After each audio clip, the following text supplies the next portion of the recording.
Hey, hello. This is StyleKrong, back again with another Heroes of the Storm replay review. This is actually one of the only replays that was left in my folder that wasn't disabled because of the patch. So I guess we'll take a look at this. You'll notice it's a bit of a longer game if you look down in the bottom left.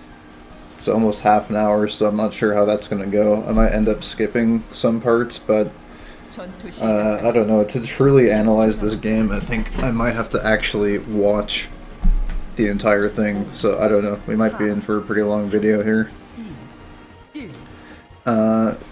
So I'm going to just start out by saying that we lose the game. Red team loses the game, and blue team wins the game, because I think in order to actually figure out what went wrong in this game, it's important that everyone understands what the outcome was, so that we can look at the steps that took place to cause that outcome. So this is just, I went zero tool here. I don't know what this guy was doing. He was AFK or something at the start of the game. Just standard shenanigans. My friend was like playing first time Abathur, I think, or like second time, I don't know. He's not that experienced with it, but he wanted to do some Abathur, so I said I'll go Zeratul and show you how Zeratul Abathur works. And we end up doing really good. I think I end up getting like, I don't know, something like 20 takedowns, or 20 finishing blows, or whatever they're calling them these days. Hero kills. But somehow we still managed to completely lose the game. So I guess one of the problems here already is that we have Lili solo laning, which is really not ideal. If anything, I'm guessing Abathur should probably be letting his Locust try to push bottom a little bit, and maybe putting mines down there to help as well. But again, this guy's, like, I don't know, second game, third game playing Abathur, so I guess that's probably one of the reasons. He actually does a pretty good job of putting hats on people throughout the game, but I think his actual body positioning with Abathur is a little bit lackluster in this game. So Asmodean's running away here. He gets away. I don't think that actually happens very much in this game. Usually Asmodean ends up getting killed, and no, not even close, baby! Make it out there with a lot of HP. Look how much that is. Wow. That has to be at least like 2%. That's like so much. So we got Pony up top, Dr. Pony, trying to take a beacon, or the shrine, against two people, which is clearly not working. And they're maintaining control of both of these shrines, and it just feels like we're completely outnumbered here, right? Because up here it's a 2v1 situation, where neither of them is really doing anything. Now I come up here for a gank, and that actually shifts the tide a little bit. But overall, it's like there's two 2v1 lanes going on. I think one of the big issues as well is this guy Rack Attack was also queuing with us, and he's kind of new to the game, so he was pretty much just sticking to mid lane and doing his own thing. But on Dragonshire, what you need to realize is that the most important part of the entire map is being able to rotate your mid laner into the other lanes to pretty much gank them. Like, if you have a 2v1 situation up top, then if you really want to secure that shrine, you need to send your mid laner up top for a quick gank. And while you're doing that, you can do something like rotate your bottom laner up to mid to maintain pressure there, and then you leave bot open if you already have it. Like, I don't know. It's hard to explain. I would have to find a more specific example of it, but here we're going to see some body blocking maybe. Nope. It's going to blink out. And Breck's fine. Okay. So I think this is just the entire game this situation is happening, so we'll have plenty of time to look at this and like analyze exactly what went wrong. There we just blocked Fat Modan with body blocks because body blocks OP. But yeah, we're definitely going to find out and nail how rotations work and stuff like that by the time this game is over. So if you're interested in that kind of stuff, I guess you can stick around. If not, then I don't know. If you like skip ahead, it probably won't make any sense, because I'm probably going to build on things that I say early on. But anyways, the one good thing about having Rack and Mid the entire time is, even though they have control of both shrines, they can't actually utilize it because we have control of Mid. Which is an important thing to note on this map, is that sometimes you want to rotate your bottom laners or top laners into mid if you're in a completely unwinnable situation, because it pretty much forces all of the pressure on the map onto this one area.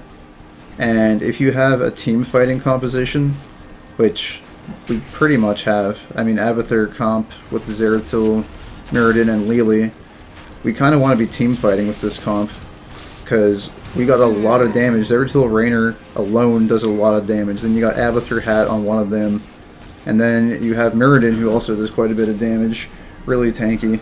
But you'll notice one thing, I think that's consistent throughout this entire game, and that's that Lili is never with the team, Mirrodin never leaves top lane, and Raynor never leaves mid lane. There's absolutely no rotations going on here whatsoever.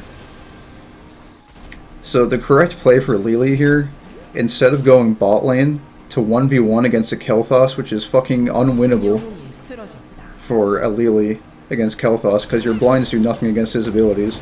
Now if he walks into a tower and gets himself killed, well then that's another thing, but Lili should not have gone down there. This guy's just playing really bad. This is a really bad example. This is not supporting my argument, because Lili should not be winning this matchup right now. And she ended up going down there and not accomplishing very much at all. Whereas if this Lili, instead of going bot lane, had decided to go mid, I kind of want to rewind, but this is a really long replay, so I'm not going to. She could have healed Raynor, and we could have kept pressure on mid, and that would have denied the Dragon Knight completely. Here we get some cleanups, which is fine.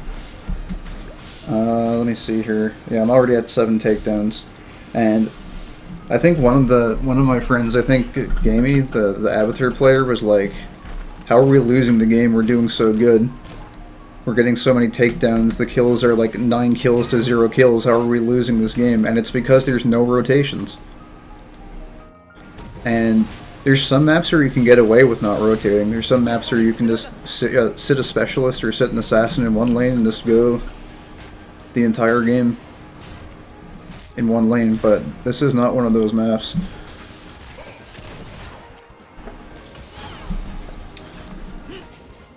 So again, we just have Mirrodin in top lane, not rotating at all. You'll notice that KT is now top, so they've swapped KT out from bottom lane because there's no reason for him to be down there right now.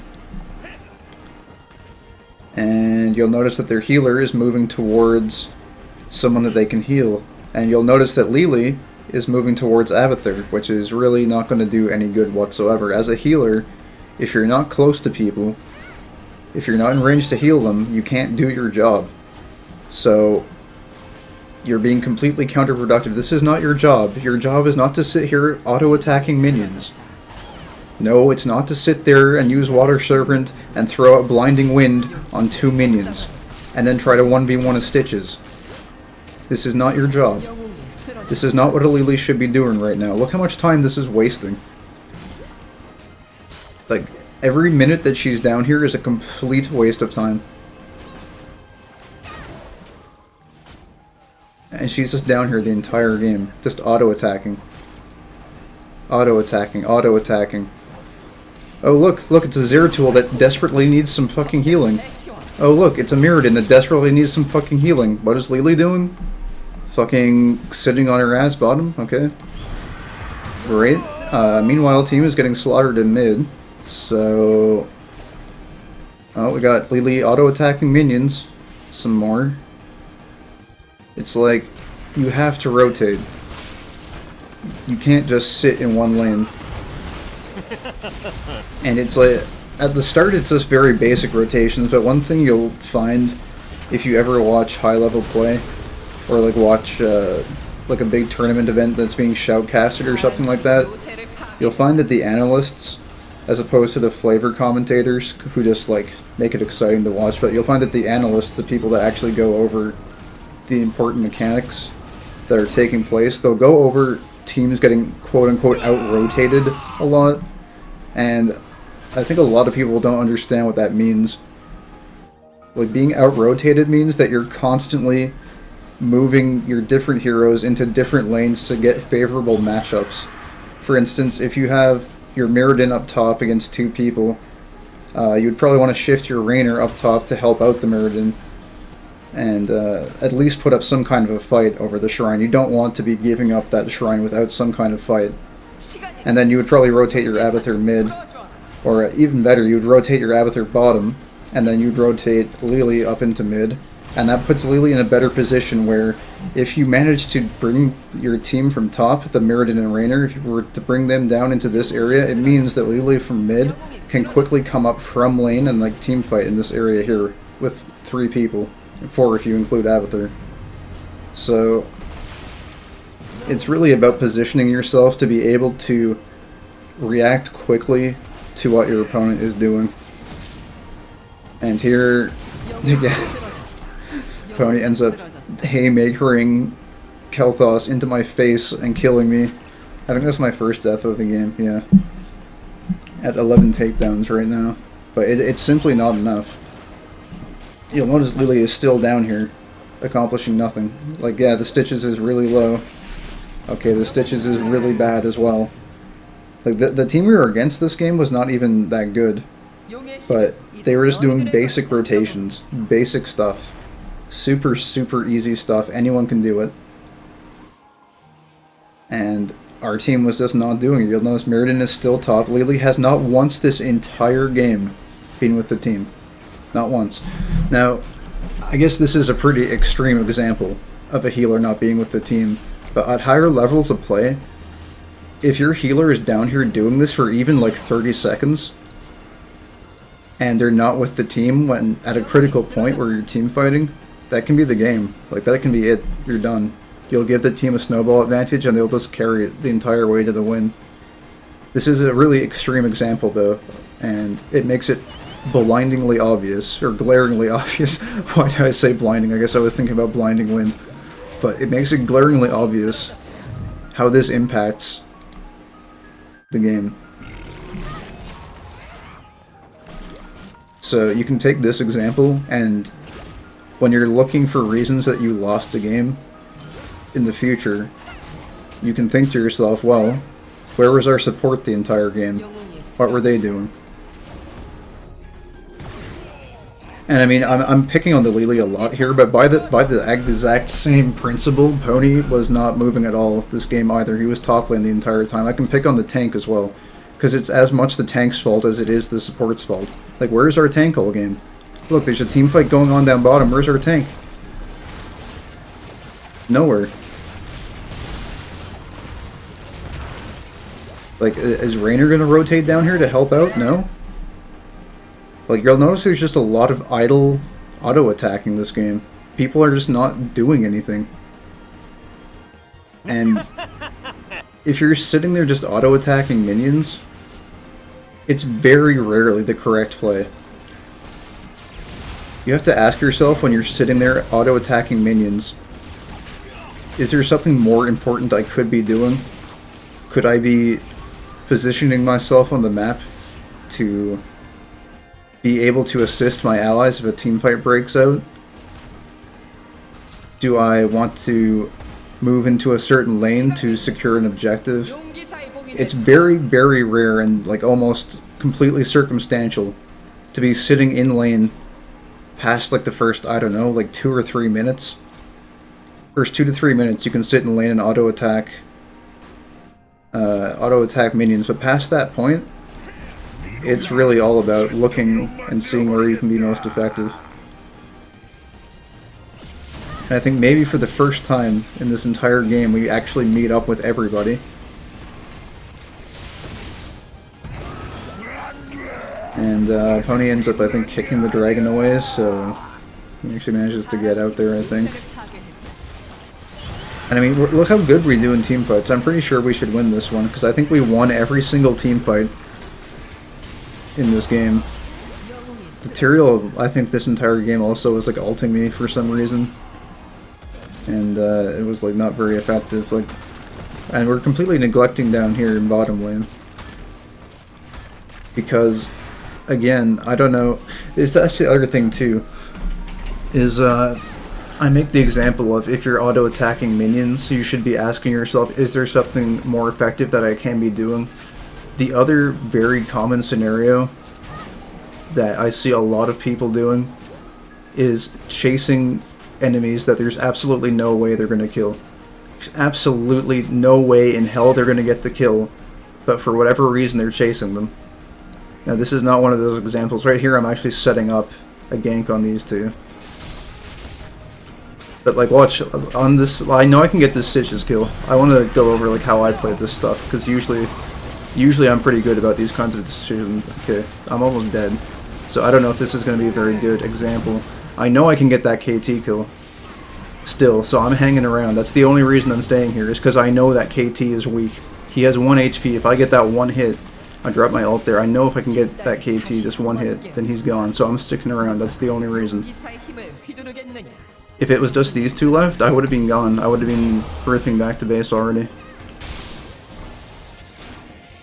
Here we have Lily trying to do something. Not exactly sure what. Completely out of mana. Like, she should just be going back here right now. Here, and this is what I'm talking about. This is what I'm talking about right here. Is she gonna keep going? No. But like, is there something more effective you could be doing than this? Well, yeah, look at your mana pool. You have no mana. You have to have mana to be able to do your job. So, you have to hearth back right now. You can't be sitting here doing this. This is... Yeah, you might have gotten a mercenary camp, great. But your mana is so delayed now. You're not ready for a team fight if it happens. Tapping is not enough. You need a full mana pool for a big, long team fight. So, I don't know. I feel like people need to really evaluate their like situations more. Just like asking themselves questions. I don't think people actually think when they play this game. I think that's the problem. People don't ask themselves questions. They just see their hero shooting a gun or like smashing someone with a mace. And they're like, yeah, this is cool, this is good, I'm doing something right, I'm helping the team. And it's like, no. You have to look at the map and find out what the most effective thing you can do possibly is. So we might teamfight here again. Again, positioning is fine in team fights. I mean, Rack is backing up during the team fight. His positioning is fine. He's not overextending or anything. I'm going in here to try and get the KT or the medic as they are trying to run away. 3-man stasis there so we can kill Stitches. Like, we're playing the team fights perfectly. There's no problems there. I mean, the kill count doesn't lie. It's 24-7. I'm pretty sure that lead gets extended even more pretty soon. So at this point, as Zeratul, I'm moving out here to scout. And I know I can kill this medic here, so this is why I'm chasing. This medic is very squishy. We might even be able to get a double kill here because Tyrael is completely neglecting to focus Rack, and I end up dying there. Apparently my blink was on cooldown. But a 2-for-1 in that situation is not so bad. They only have one person up. But you'll notice now, like, now it's the exact opposite. It's when the entire team is dead, that's actually when you want to split up. That's when you don't want to be together. There's no reason there should be 3 people up in this one lane right now. There's no reason. There's no pressure down. Like, Lily could go down here and solo this camp, or like anyone could come down here. You could send 2 people down here to take this camp. You could have somebody pushing mid. You could have somebody pushing top. You could have pressure in all 3 lanes. And instead, what are we doing? Well, we're letting this push go unattended at bottom. We're letting this push go unattended in mid. There's no reason for 3 people to be together there. You have to ask yourself, if I'm grouped up with my team, What is that going to allow us to accomplish as a group moving around on the map? Is it going to be worth anything? Is there anything on the map that's going to require or have a cost of a 5v5 team fight? So right now, objectives are coming up. So if you want to take this objective, the cost is going to probably be 5 members of your team being together, ready to fight. And this is actually happening here, kind of. We're actually grouped up for once. On the other hand, we've got lanes that are not being pushed because they've been neglected the entire game. So that forces us to split up now at a completely inopportune time, because this is when we need to be together. This is when the entire team needs to be together. So not having the tank with the group right now is really bad. We get a pick there on Asmodan, so now it's 5v4. Like, we should be dominating this right now. And instead, look, Rak is down here by himself. I end up going up here, and then I end up going back down. I'm not sure what was going on there. I might have said to like Pony to go capture the shrine or something. I'm not sure. I have to end up burning an ult there. I think I might actually end up dying here or something. I remember I started messing up towards the end of the game a little bit. But yeah, you'll notice this is where we're team fighting. We have numbers advantage on the map, but where is Raynor? Raynor's back here now because we neglected these 2 lanes earlier on. Can you imagine if, like 2 minutes ago, instead of sending everybody top when it was just KT left, if we had split up our forces, had one person here, and one person here, we'd have all 3 lanes pushed. We'd be good to go. We'd be having a nice 5v4 team fight and dominating. But instead, now we have Rak being forced to come back to base. We lost an entire fucking keep because nobody was there. So, I mean, it's just a mess all around. It's really all about knowing when to be with your team and when not to be with your team.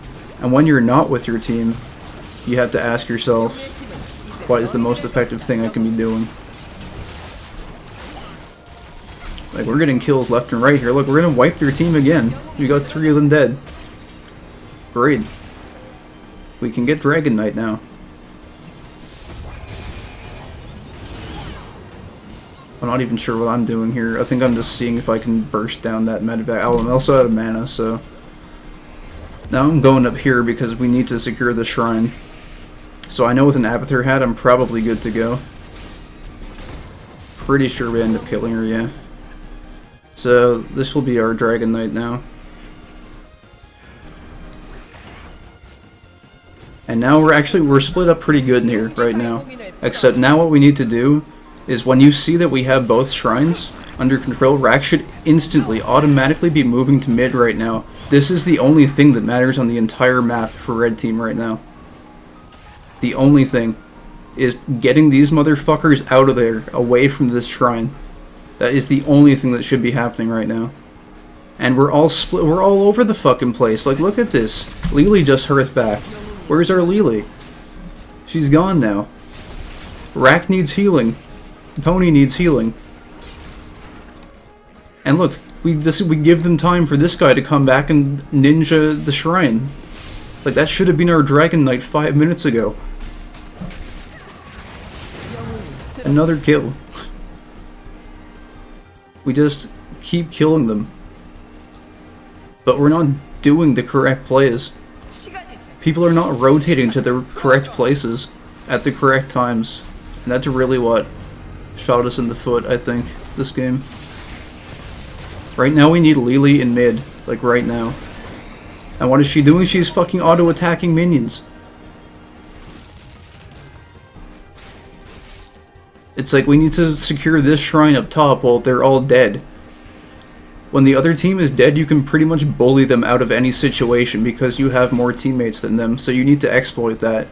You need to force them to go where you want them to be on the map. You can't let them go where they want to be.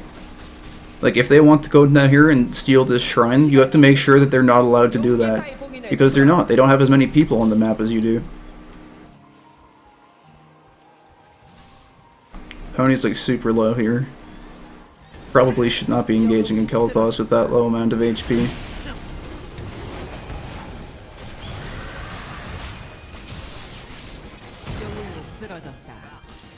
Okay, Rack makes it out, like, just barely.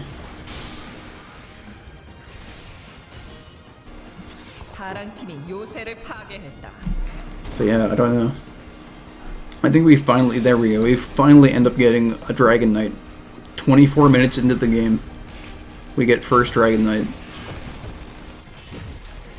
With a score of 36 kills to 8. We're just getting our first Dragon Knight now because of how terrible the rotations were. So I think we'll definitely end up getting this. We can probably break down the front wall. I think going for keep here is pretty greedy, but they have 2 down, so I mean there's no reason not to. We should just be shoving as hard as we can right now. KT is down for 15 seconds. It's still kind of greedy to go for this keep though, because when KT is back up, they're going to have a really good, strong potential team fight. So this is a little bit greedy right here. It's a little bit greedy. That's it, then we gotta get out. Just full get out of there. Because now that they have KT, we've just expended a lot of resources on attacking. So we just need to get the hell out of there. And I guess Pony is not interested in helping out the team. You need to cover each other's retreats when you're getting out of somewhere and you've got like an entire team on your ass. You really need to try and peel for the people that are getting attacked. Like if Muradin, I don't know how he's at such low HP right now when he just hurt, but if he was up here, we could have actually had another team fight potentially. But he just split off from the team really fast. And I mean, there's a huge wave coming here. At this point, we're just getting overwhelmed from the mistakes that we made earlier in the game, and they're just coming back to bite us in the ass. Get 3-man stasis there. Completely zone the KT out. So the KT is down. I end up making these guys come all the way over this way. So effectively I take 2 of them out of the fight because they chased me. That was what I was talking about earlier, is when you're going to chase kills that you can't possibly get. When you're chasing a Zeratul across the map, you need to consider, like, how long is his blink cooldown? Is it off cooldown? Can he just blink out of whatever I have to throw at him? Now these guys are chasing Stitches for no apparent reason. They're not going to get the kill because Morales is still up. Should have been back at base defending. But it's like, again, now we have 5 people on the map and they only have 2. But we're so pushed back now. It's like, I don't know. Maybe it was like lack of siege damage at this point. I mean, Rack's got a lot of siege damage. Asmodan's got more. I mean, the numbers are pretty even though on both teams, so.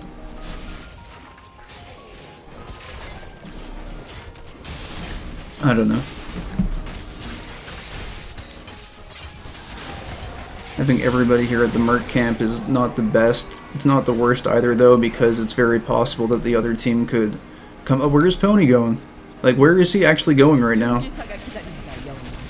Like, as scary as this might look, you can't afford to be coming back and auto-attacking. I mean, we need him up here now for a team fight. Like, right now, for example, if there was an opportunity for me to go for a gank on one of these 2, I wouldn't be able to take it because we don't have our tank nearby to engage. We can't engage this. This would be perfect. We could have wiped their entire team there if we had Lili and Muradin, but they're nowhere at this point. So, like, Lili's up here auto-attacking minions again.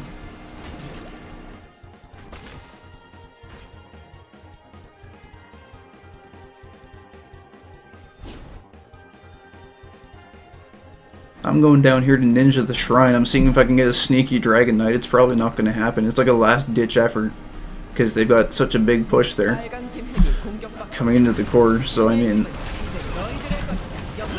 like, I don't know. This is the perfect game to look at if you're wondering why you lost a game and you were winning the entire time.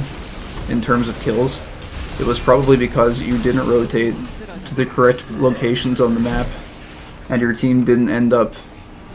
They didn't split up when they needed to split up, and they weren't together when they needed to be together. I don't think anyone on my team this game actually made an effort to position themselves correctly on the map, and I think that's why we lost that game. It's pretty clear, pretty obvious. Here's Dragon Knight going towards their core. It was actually kind of close. I mean, if we could have held on a little bit longer there. Actually, I don't know, was that even our Dragon Knight? It might have been their Dragon Knight. I mean, they had an open core. All we needed to do... Like, this game was still winnable at this point. At this point, it was still winnable. Like, all we needed to do was wipe their team, get one Dragon Knight, and that was it. Game would be over. But we couldn't do that. We couldn't do that for an entire, like, 10 minutes, basically. So, I don't know. That's pretty much all there was to it. I mean, this Dragon Knight alone could easily kill Core if we could hold this off, but... Like, nobody was in the correct place the entire game. Anyways. Didn't even realize I've been talking for half an hour. The replay's already over. I could probably watch this again and completely rant over it multiple times over and like find other things that were wrong. But I think the key things are key things to walk away from with this loss is to ask yourself, what is the most important thing I could be doing right now? And that's like especially when you're attacking minions in lane. You got to be asking yourself that. And if there's something more important, then leave the minions, or like finish up the minion wave and then go do it in between waves. Stuff like that. You have to be looking on the map too and being like, okay, is there somewhere I want to take on the map? Can I take it by myself? If no, then maybe I should group up with my team and we should do it. For instance, shrines, instead of being a solo person up here and saying, okay, I want to take that shrine by myself. Maybe you should say, I can't take this shrine by myself. Maybe I should rotate bottom and make it a 2v2 where we'd actually have a chance at getting a shrine, or vice versa. So, I don't know. That's pretty much all I have to say on this game. I think it's pretty educational. I might have been rambling too much and not analyzing enough the mistakes, although I think the skill levels of both teams were kind of low in this game as well, so it's kind of, there weren't a lot of specific examples. It was just a really big blanket mistake the entire game made by Red Team that really did it. But yeah, I'm gonna go ahead and end up this video. So thank you guys for watching. If you have any replays you want me to go over that you have, feel free to send them to me. I guess I can put my email in the description if you guys want to send those files to me. And I'll take a look at them. Because right now I'm pretty much just pulling from a random pool of stuff. So if you have anything interesting whatsoever, feel free to send it my way. And like if you have any questions to go with it, go ahead and just let me know, and I'll try to answer them as best as I can. Anyways, again, thanks for watching, and see you guys next time. Take it easy.